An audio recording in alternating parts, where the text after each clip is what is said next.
E aí, gente, tudo bem? Vamos fazer mais uma questão comentada de um assunto um pouco mais complexo, de um assunto um pouco mais trabalhoso, que requer um conhecimento um pouco maior, que é o emprego dos tempos e modos verbais. Então, não é para você saber conjugar, né? Não é para você saber como se chama explicitamente, mas implicitamente você tem que saber que tempo e que modo verbal está sendo empregado. Para isso, eu separei uma questão da Fundação Carlos Chagas, digas de passagem. Todo concurso da Fundação Carlos Chagas tem pelo menos duas questões de verbo, e com muita frequência o enunciado da questão é exatamente esse que você está vendo aí agora comigo. Um concurso agora de 2012, né, do técnico ministerial do MPE. Inclusão das terras indígenas na conta faz muito sentido. Embora os povos que habitam tradicionalmente essas áreas tenham o direito de caçar. Está grifado o verbo tenham. O verbo empregado nos mesmos tempo e modo que o grifado acima está em: quase metade da Amazônia brasileira pertence hoje à categoria de área protegida. Letra B. Em unidade de conservação integral, como parques nacionais, esse número no mesmo período foi de 2,1%. Letra C. Vários levantamentos apontam que, letra D, terras indígenas e unidade de conservação contribuem de modo quase parelho. E letra E. Essa dicotomia entre copo meio cheio e meio vazio talvez seja a principal mensagem. Então, vamos lá. A questão, ela fala sobre algo que você tenha de descobrir a respeito dos mesmos tempo e modo.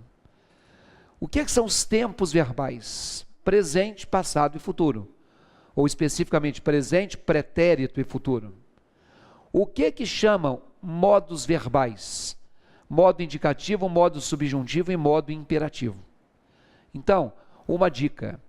Se você vai fazer prova na Fundação Carlos Chagas, se você encontra uma questão como essa, em vez de você se preocupar primeiro com o tempo, preocupe-se primeiro com o modo verbal.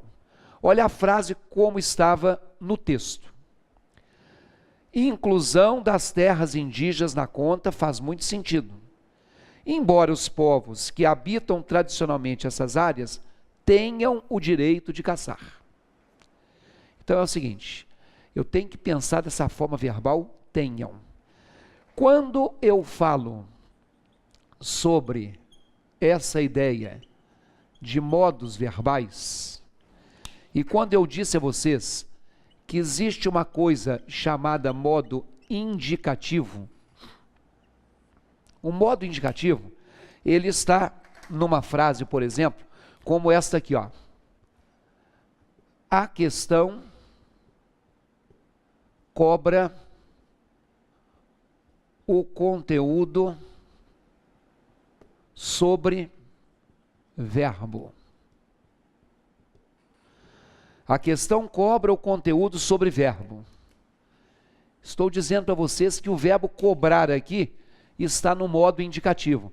Mas como você sabe disso? Eu sei disso porque toda frase no modo indicativo, ela representa uma afirmação. Ela tem um tom, que eu estou chamando aqui, de certeza. Ok? Então, quando eu digo a vocês assim, ontem choveu na minha cidade, isso é um modo indicativo, que é uma afirmação que eu fiz. Se eu disser assim, eu não vou mais viajar com vocês, esse verbo ir, não vou, é indicativo. Eu estou fazendo uma afirmação, embora eu tenha um não. Agora, quando a gente fala de modo subjuntivo, quando nós temos de falar sobre o que é modo subjuntivo, olha essa frase aqui, ó. Talvez chova no fim da tarde.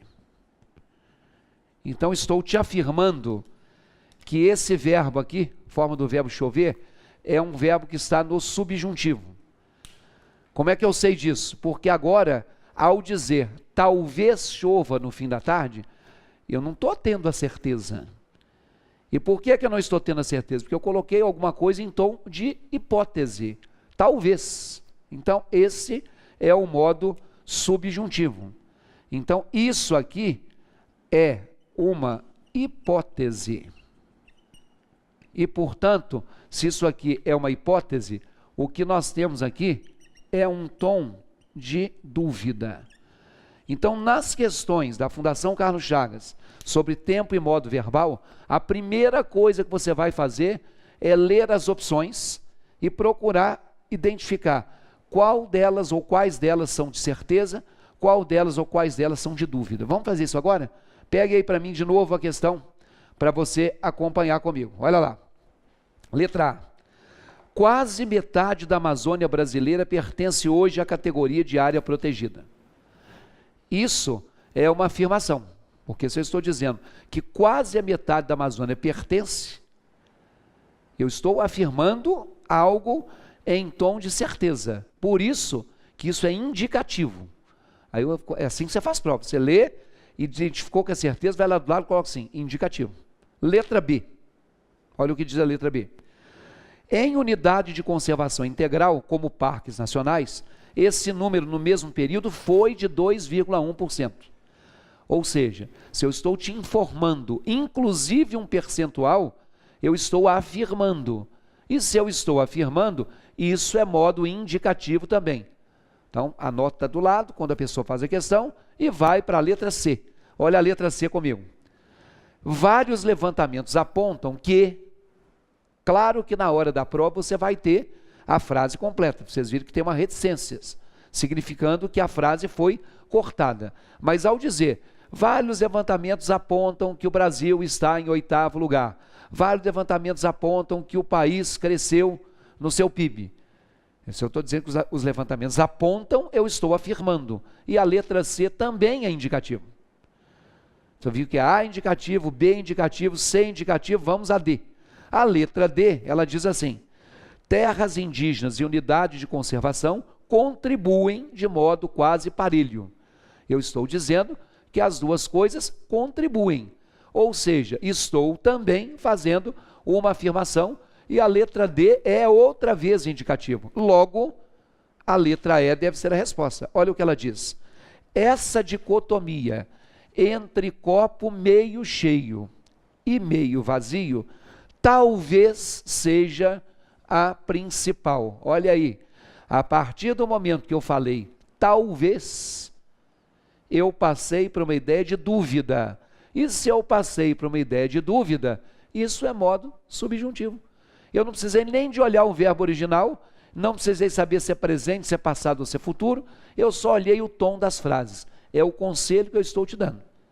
Vá às opções, localize se é certeza ou se é dúvida e descubra se é indicativo ou subjuntivo. Só que às vezes complica, porque às vezes pode ter também o chamado modo imperativo. E o modo imperativo estaria, por exemplo, presente numa frase como essa aqui, ó. Saia daqui, por favor. Esse é um por favor de quem está meio bravo. Você não pede, por favor, sai daqui. É melhor você falar, sai daqui, desgraçado. Aí você já dá logo a esculhambação, a pessoa toma o rumo de casa e vai embora. Mas eu estou dizendo a vocês que o saia, nessa frase, está no modo imperativo. Sei que você na sua escola um dia já ouviu dizer assim, olha, você lembra que o imperador é quem dava ordem. Então, modo imperativo é ordem. Tá bom. Eu não gosto que você generalize que seja ordem. Porque quando se fala em ordem, a pessoa pode pensar que ordem é alguma coisa grosseira, é alguma coisa não educada, é alguma coisa feita de modo rústico, e não é só ordem. Pode ser ordem, pode ser pedido, pode ser conselho, pode ser sugestão, pode ser qualquer coisa em que uma pessoa se dirige a outra e solicite dessa outra algo. Então, isso aqui, eu costumo dizer que o imperativo é o modo da interlocução. O que é o meu interlocutor? É a pessoa com quem eu falo, é a pessoa com quem eu me dirijo, é com quem eu converso. Logo, se eu estou me dirigindo a alguém, se eu estou me conversando com alguém, eu estou fazendo o uso de imperativo. Então, eu aconselho a você o seguinte: estude, verifique as suas dúvidas, procure uma ajuda, entre no site do DPC e procure saber informações sobre o curso. Gostou da propaganda? Então, quando eu estou conversando com alguém, me dirigindo a alguém, eu fiz uma profusão de verbos no imperativo. Grande abraço e a gente se vê a qualquer momento. Tchau.